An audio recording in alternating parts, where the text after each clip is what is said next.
আসসালামু আলাইকুম। Hello everyone, চলে এসেছি তোমাদের মাঝে আমি আবারও একটি নতুন ভিডিও নিয়ে।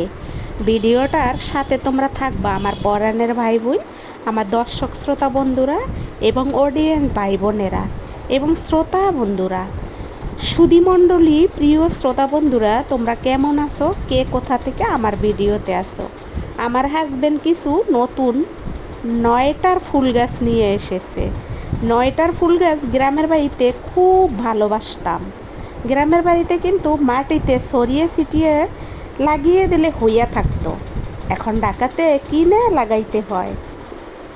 9টার ফুল গাছে সাদা এবং পিঙ্ক কালারের ফুল ছিল, হোয়াইট এবং পিঙ্ক দুইটা ফুল ছিল। তার সাথে আমার হাজারি গোলাপ গাছে অনেকগুলো ফুল দিয়েছে। এই যে দেখো 9টার ফুল গাছ, সাদাই যে হোয়াইট ফুল এবং পিঙ্ক কালারের ফুল অনেকগুলি, আর গাছও অনেকগুলি আনছে। এগুলি আমার হাজব্যান্ড লাগাবে, যখন লাগাবে তোমাদের সাথে শেয়ার করব। এখন আইনা রেখে দিছে, আমি একটু দেখে ফুলগুলোকে ভিডিও করলাম, যেহেতু এই ফুলগুলো থাকবে না। এখন কিন্তু সকালে 11টা বাজে, 11টার সময়ও ফুলগুলা দেখা যাচ্ছে। সকাল 9টায় কিন্তু খুব উজ্জ্বল ছিল ফুলগুলা, 11টার সময় এরকম হয়ে গেছে। যাই হোক, দেখো আমার আজকের ভিডিও। আজকের ভিডিওতে আমি সারাদিন যা করেছি খুঁটিনাটি তা তোমাদেরকে শেয়ার করব। তোমরা আমার বাচ্চাটার জন্য দোয়া করবা। হঠাৎ করে আমার বাচ্চাটার একটু জ্বর এসেছে, মুখে রুচি নাই, তাই তো তার নানান বায়না, এবং বায়নাগুলো অত দামি না, কম দামি বায়না করে আমার বাচ্চাটার জন্য সবাই দোয়া করবা। যদিও সে বাচ্চা না, আমি তারপরও, আমার তো মেয়ে, আমার তো সন্তান, তাই আমার কাছে সে বাচ্চা। যাই হোক, তোমাদের মাঝে আজকের ভিডিওতে দেখাইতেছি 9টার ফুল এবং আমার হাজারি গোলাপ গাছের কিছু ফুল। আর আমার লক্ষ্মী নয়নতারা গাছটা সারাক্ষণ ফুল দিতে থাকে। তোমাদেরকে কিন্তু একটা নয়নতারা গাছ দেখিয়েছিলাম, যেটা হইল বিল্ডিংয়ে এমনে হয়েছে, ছাদে এমনে হয়েছে, কোনো মাটি নাই, কিন্তু অনেকগুলি ফুল দিয়েছে, একটা গাছে অনেকগুলি ফুল দিয়েছে। যাই হোক, দেখো আমার আজকের ভিডিও। ফুলগুলা তোমাদের কেমন লাগলো জানাবা। আমি কিন্তু ফুল পাগল, সে ফুল যে ধরনেরই হোক, আমার কিন্তু ফুল খুব ভালো লাগে। আমি কিন্তু অনেক গাছ লাগাইতাম ছোটোবেলায়, আর আমার সঙ্গে আমার ভাই, মানে আমার বড় ভাই, আমি তাকে দাদা ডাকি, আমার দাদাও কিন্তু আমাকে সঙ্গ দিত। আর আমার বড় দাদা, মানে আমার আব্বার বাবা, সেও কিন্তু ফুল গাছ লাগাইতে সাহায্য করত। আমি, আমার বড় দাদা, আমার নিজের দাদা, আমরা তিনজনে ফুল গাছ লাগাইতাম। আমার বড় দাদা বেড়া দিয়ে দিত, আর আমার ভাই, মানে আমি যারা দাদা বলি, আমার আমার আব্বার বাবা, মানে আমার দাদা, সে হইল গাছে বেড়া দিত, আর আমার দাদা হইল গাছে পানি দিত, আমি হইল গাছ লাগাইতাম। এভাবে কিন্তু অনেক গাছ বানাইছিলাম। এমনকি আমি আর আমার ভাই কিন্তু বাগান বানাইছিলাম, কিন্তু পর্যায়ক্রমে সেখানে ঘর দুয়ার উঠানোর কারণে সেগুলো না ভেঙে চুরে ফেলে দেওয়া হয়েছে। আর এত বছরের জিনিস কি এখন আর থাকে না। তবে এখনকার ছেলেমেয়েরা কখনোই বাড়িতে ফুল গাছ লাগায় না। এবার বাড়ি গিয়ে দেখলাম কোথাও একটা ফুল গাছ নাই। কিন্তু দেখো, আমরা যেখানেই যাই আমরা কিন্তু ফুল গাছ লাগাই। আমার বাচ্চাও কিন্তু বারান্দায় ফুল গাছের অনেক যত্ন নিত। আমার বাচ্চা যখন 1-2তে পড়ছে, তখন আমাদের বারান্দায় অনেক প্রকারের গাছ ছিল। 5 পর্যন্ত বারান্দায় অনেক গাছ ছিল। তারপর যখন আমরা বারান্দা থেকে ওই বিল্ডিং থেকে আরেক বিল্ডিংয়ে আসি, সেখানেও গাছ ছিল, কিন্তু তখন আর সে গাছের যত্ন নিত না। কিন্তু 1, 2, 3, 5 পর্যন্ত সে গাছের অনেক যত্ন নিত, এবং সেই গাছ সে ভিডিও করত, যেগুলো হয়তো তোমাদেরকে শেয়ার করব যদি ভবিষ্যতে পারি। যাই হোক, দেখো তোমাদেরকে আমি বললাম ঢেঁড়স গাছে ফুল এসেছে, ভেন্ডি গাছে ফুল এসেছে, আর বাচ্চার যেহেতু জ্বর, বাচ্চার বাবা মালটা নিয়ে এসেছে, বাচ্চাকে কেটে দিয়েছি, মালটা খাবে। তারপর বাচ্চা বলেছে আমাকে চাপটি বানিয়ে দাও, আটা দিয়ে বানিয়ে দিলাম, খেতে পারলো না, মনটা খুব খারাপ হয়ে গেল। তারপরে বাচ্চা বলল আমাকে ভাত ভাইজা দাও, ভাত ভাইজা দিলাম, খেতে পারলো না, মনটা খুব খারাপ হয়ে গেল। পরে আবার লেবু দিয়ে ডাল দিয়ে খাবে, ডাল রান্না করলাম, খেতে পারলো না। মনটা খুব খারাপ হয়ে গেল। এই তো দেখো ভাত ভাজলাম, ভাত ভাজা দিলাম, কিন্তু সে খেতে পারলো না। চাপটি বানাইছি, সেটাও তাকে দিছি, সে খেতে পারে নাই। তাই তো তোমাদেরকে বলবো তোমরা একটু বেশি বেশি করে দোয়া করবা। ভিডিওটা যদিও যাবে একটু দেরি করে, কিন্তু তবুও আমি তোমাদের মাঝে বলে রাখলাম তোমরা আমার বাচ্চাটার জন্য দোয়া করবা। আমার তো একটাই বাচ্চা। আর এই যে দেখো পরে ডাল রান্না করেছি, ডাল রান্না করেছি সাদা ভাত দিয়ে যদি খায়, যদিও সে খাবে না আমি জানি, তারপরও মায়ের মন, কিছু তো করার নাই। আর গরুর মাংস রান্না করা আছে, সেটা সে খাবে না। সে গরুর মাংসের গন্ধ সহ্য করতে পারছে না, কোনো প্রকারের মাংসের গন্ধ সহ্য করতে পারছে না, মাছের গন্ধও না। তাই তো ভয় ভয় লাগতেছে যে তার আবার কোনো জন্ডিস হইল কি না। আর এই যে দেখো চাপটি, চাপটি বানিয়ে দিলাম। এগুলা কিন্তু সব আমি একদিনেই করেছি, একদিনেরই ভিডিও তোমাদের সাথে শেয়ার করতেছি।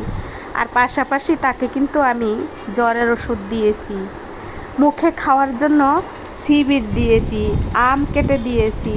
চেষ্টা করতেছি তার মুখে যাতে রুচি আসে। যদি সন্তান অসুস্থ থাকে মা বাবার কিন্তু ভালো লাগে না। আর এই যে দেখো আবারও বাগানের একটু ভিডিও তোমাদেরকে শেয়ার করলাম, যেহেতু আমার হাজারি গোলাপ গাছে অনেকগুলো ফুল এসেছে। আর এই দেখো প্রখর রৌদ্রু, এই রৌদ্রু আবার বৃষ্টি আসে। ওই যে দেখো সূর্যটা মাথার উপরে, সূর্যটা একেবারে মাথার উপরে, এত রৌদ্রু, কিন্তু হঠাৎ করে আবার বৃষ্টি চলে আসে। আর এই যে দেখো হাজারি ফুল গাছটা আবারও ফুল দিয়েছে। আর এইটা ছিল বারান্দা দিয়ে অন্য দিকের ভিডিও, পশ্চিম দিকে আমার মেয়ে যে রুমে থাকে সেই বারান্দা দিয়ে এই যে এইরকম ভিউ, আমার মেয়ের বারান্দা দিয়ে এইরকম ভিউ, এই যে আকাশ দেখা যায় এবং অন্য অন্য বিল্ডিংয়ের ছাদ দেখা যায়। ওই ছাদেও কিন্তু ভাবিরা গাছ লাগাইছে, খুব সুন্দর হয়েছে তাদের গাছগুলা। তবে তাদের গাছ একটু কম, আমাদের গাছ একটু বেশি। যাই হোক, দেখো তোমরা আমার আজকের ভিডিও দেখলে তোমাদের অবশ্যই ভালো লাগবে। ভিডিওটা যদি ভালো লাগে অবশ্যই আমার পাশে থাকবে, অবশ্যই আমার ভিডিও চ্যানেলের পাশে থাকবে। আমার চ্যানেলটা একটু সাবস্ক্রাইব করে দেবে, পাশে থাকা বেল আইকনটি বাজিয়ে রাখবে, অল অপশনটি অন করে রাখবে এবং সাবস্ক্রাইব করে দেবে। তারপরে দেখো আমি ঢেঁড়স রান্না করেছি ফলি মাছ দিয়ে। তোমরা ফলি মাছ চেনো কি না? যে যে চেনো কমেন্টে জানাবা। আর যারা চেনো না তারা হয়তো বুঝবে না ফলি মাছের মজা কেমন। ফলি মাছ যে কোনোভাবে খাওয়া যায়, ভাইজা বুনা খাওয়া যায়, পাটায় সেইসে রান্না করে খাওয়া যায়, এবং এভাবে আমি রান্না করছি এভাবেও খাওয়া যায়। যেহেতু বাচ্চার জ্বর তাই স্বাস্থ্যসম্মত রান্না করার চেষ্টা করতেছি। আর এই যে এখানে ডালে দিয়ে দিছি বাগার, ডালে যেহেতু বাগার দিয়ে পরে আমি তরকারিটা রান্না করেছি। তরকারিটা রান্না করা এত স্বাদ হয়েছিল, তোমাদেরকে আসলে ভিডিওতে কি বলবো বলো। ডালের বাগারটা দেখো এভাবে দিয়ে দিলাম। এরপরে আমি চলে যাব কিন্তু অফ ক্যামেরায়। দেখো আজকের ভিডিওতে বেশি কিছু বলার নাই। আজকের ভিডিওতে শুধু আমি এটুকুই জানাবো যে তোমরা যে যেখান থেকে আমার ভিডিও দেখো আমার চ্যানেলটার পাশে থাকো, আমাকে ভালোবেসে স্বাস্থ্যসম্মত খাবার দেখে একটা কমেন্ট করে যাও। তোমাদের কাছে এটা কেমন লাগবে জানি না, তবে আমার কাছে এই রান্নাটা স্বাস্থ্যসম্মত মনে হয়। জ্বর হইলে শিং মাছ, ফলি মাছ এসবের ঝোলেই কিন্তু গ্রামের বাড়ি আমার মা দাদি খাওয়াইতো আমাদেরকে। বাজার থেকে তাজা ফলি মাছ, বাজার থেকে তাজা শিং মাছ এনে রান্না করে আমাদেরকে কিন্তু খাওয়াইতো। আমরা কিন্তু এগুলা খেয়েই বড় হয়েছি। কিন্তু এখন ঢাকাতে এসব পাওয়া যায় না, আর পাওয়া গেলেও অনেক দাম।